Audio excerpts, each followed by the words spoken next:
Government has no problem with us when it comes to energy partnerships or investments, democracies.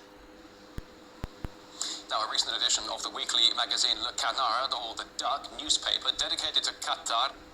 Now, a recent edition of the weekly magazine Le Canard, or the Duck newspaper dedicated to Qatar and the World Cup, ran this cartoon right there, depicting that of the national Qatari team dressed as terrorists. I discussed this ended by what the magazine published.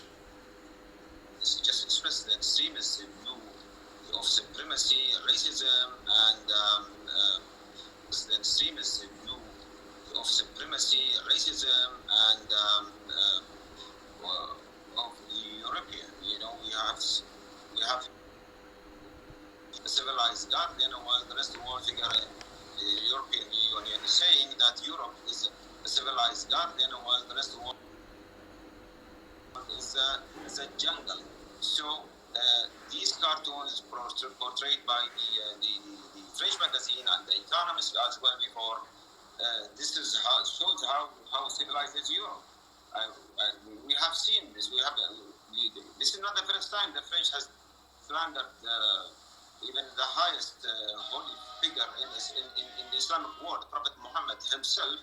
It's the same attitude of supremacy, racism, prejudice.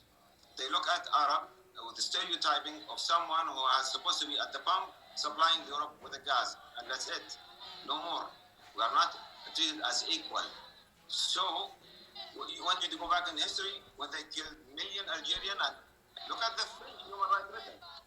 You want me to go back in history when they killed million Algerian and experimented a nuclear weapon on them? Well, Qatar's anger stems from the fact that France has been doing increasingly more business with the energy-rich state. The French oil giant Total Energies became the country's first foreign partner in a multi-billion-dollar liquefied natural gas project. It is huge. Now, Qatar has been taking a lead in Europe's race for gas. It's the continent's second largest supplier after Russia, meeting around 20% of Europe's energy demands last year. Now, the Qatar World Cup chief believes that Europe's recent digs at the country are because they don't like anyone threatening their dominance over the sport. Perhaps a bit of a strange comment, but have a listen for yourself.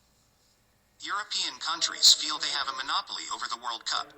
Europe has hosted 11 tournaments out of 22 tournaments. Of course, it refuses that a country like Qatar or an Arab Muslim country hosts a tournament like the World Cup. It's just maybe it's a political propaganda.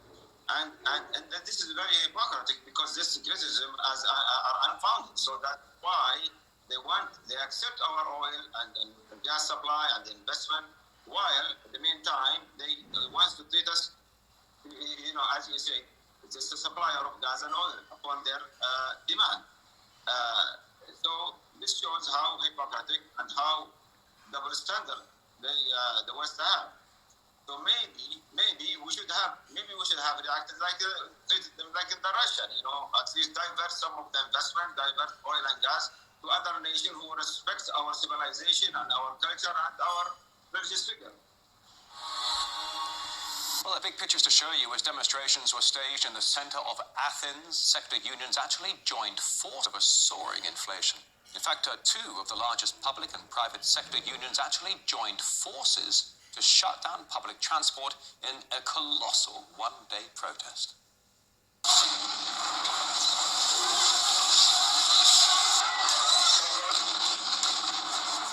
You can see it for yourself. Our local police, they're using tear gas and stun grenades against the demonstrators. People hit the streets of the capital demanding higher wages, better working conditions. Many shops and businesses shut down as public transport was crippled for the day. In fact, we understand island ferries and even airport operations were also affected due to a lack of people just not showing up for work. Now, Italy's former Prime Minister, Giuseppe Conte, who called for ending military aid to Ukraine, was slammed by the country's defense minister, publicly branding Conte for his lack of support. Conte's behavior seems to be more like a neighborhood bully than that of one attempting a dialogue between people respectful of institutions. Parliament unanimously adopted a resolution that obliges the government to come to Parliament in case of new weapons shipments. The government must come to Parliament and show its face to explain to us why it wants to follow this strategy that offers no way out.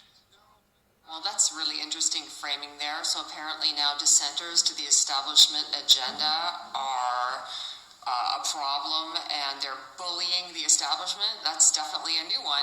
So Italians were out in streets over the weekend protesting against weapons shipments to Ukraine that are prolonging both the conflict itself and also the energy and cost of living crisis here in Europe, despite just having elected a populist right coalition government to power in Italy.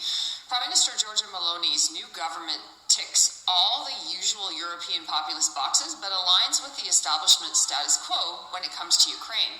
Coordinate their positions on Ukraine, Tajani just met with U.S. Secretary of State Antony Blinken to coordinate their positions on Ukraine, and he also previously bragged on Twitter that his first call was to the Ukrainian foreign minister to, quote, reaffirm Italy's full support to Ukraine in defense of freedom.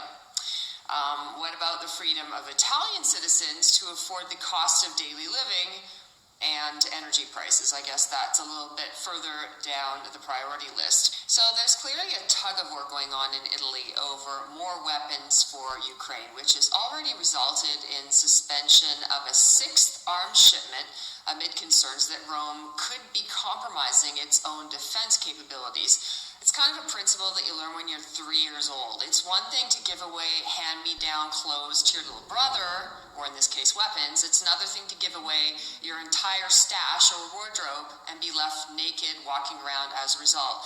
And yeah, this is Europe. People are pretty lax about that sort of thing, walking around naked. But you know, even though you don't feel insecure, you may want to keep around a few missiles. Italian officials have also cited the need to ensure that they aren't used to attack Russian territory, those weapons. And other Italian politicians are echoing Conte's sentiments. Only dialogue and diplomacy will give us peace, involving the international community, the United Nations, the United States, and Europe. The European Parliament, with an incredible resolution passed on October 6th, poured gasoline on the fire without ever saying the word negotiation.